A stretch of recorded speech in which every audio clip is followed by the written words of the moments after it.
A Prefeitura de Veranópolis, neste momento, passa por obras e por uma ampliação. O edifício atual, amplamente conhecido, carrega muita história, que passou por gerações, décadas e pessoas.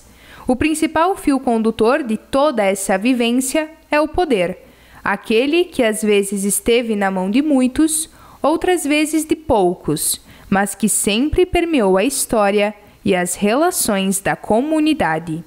A primeira organização política do município enquanto tal, né, enquanto município emancipado, né, entre 1898 a 1930, é que o executivo estaria organizado na forma de intendência. Esse intendente, então, ele corresponderia ao cargo de prefeito, como chefe do executivo, e ele contava, né, com os conselheiros municipais, que também eram eleitos, né, não de uma forma tão democrática como a gente conhece hoje, mas eles não eram correspondentes ao legislativo, eles eram um conselho de fiscalização, eles não eram proponentes de leis, ou enfim, como é a Câmara de Vereadores hoje. A partir então de 1930, quando Getúlio Vargas chega ao poder e ele promove uma reforma administrativa, então se instituem as prefeituras. Aqui em Veranópolis não acontecem eleições. Eu digo Veranópolis, mas entenda-se Alfredo Chaves, na época ainda, não aconteciam eleições, e nós temos então, naquilo que nós chamamos de governo provisório do Getúlio Vargas e o governo constitucional, sob a gestão do prefeito Saul Irineu Farina, que hoje leva o nome do nosso centro administrativo, mas não eleito, nomeado. Com o golpe do Estado Novo, né, a gente sempre brinca que o Getúlio deu um golpe nele mesmo, né? Ele instala então uma ditadura, né, com uma lei de segurança nacional, com um estado de sítio e tudo mais. O mundo estava em guerra nesse período. Há a substituição então do Saul Irineu Farina, como há a de muitos outros chefes do executivo no Brasil que não estavam alinhados a esse projeto ultranacionalista e ditatorial do Vargas, pelo Rogério Galeassi, certo? Então ele permanece de 1938 a 1945. Findada a guerra e com a saída do Getúlio Vargas, então começam as sucessivas eleições, né, que permanecem nesse formato até hoje, né? A Constituição de 1988 mantém mais ou menos essa lógica, né? Mandatos de 4 anos e os vereadores então eleitos também, né, há 4 anos, mas então na forma de poder legislativo e que propõe leis, enfim, projetos para serem executados pelo, como diz o nome, Poder Executivo. E só a única diferençazinha que teve ali no momento foi ali bem no fim da ditadura, quando foi trocada ali a coincidência das eleições para que as eleições municipais não coincidissem com as eleições estaduais e federais, e aí alguns prefeitos ficaram 6 anos no poder justamente para desvincular uma eleição da outra. Mas se não, de 1946 até a atualidade, sempre se mantiveram então os mandatários, né, do executivo com 4 anos, né, acompanhando então a sequência, né, do legislativo.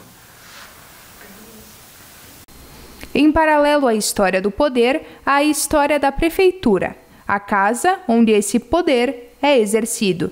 Junto às mudanças políticas e sociais, houveram também as transformações do edifício. A primeira sede da prefeitura do então município de Alfredo Chaves, e que 15 anos depois passou a se chamar Veranópolis, ela foi instalada, né, na casa, né, que foi adquirida da família Resch, que então hoje estaria localizada ao lado da Casa da Cultura, ou à época então ao lado da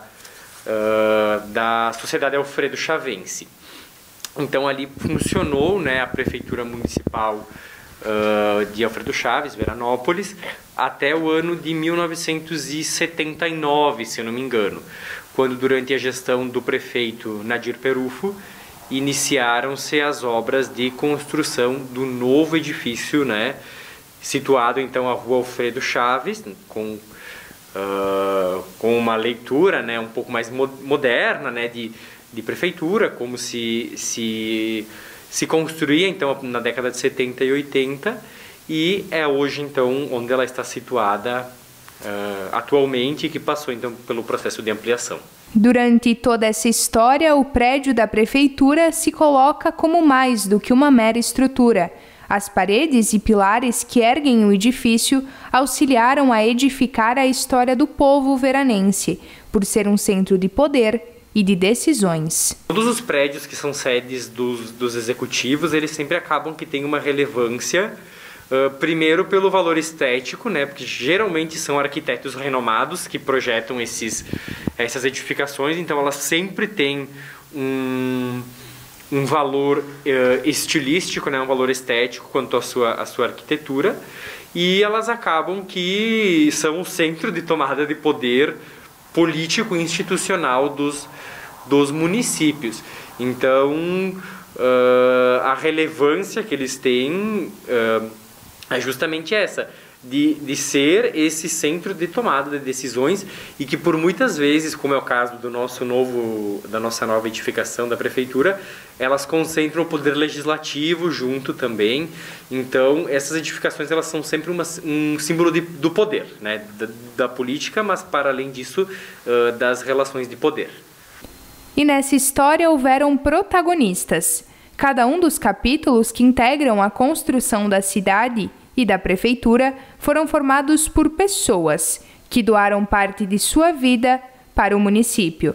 Alguns desses indivíduos você vai conhecer no próximo capítulo.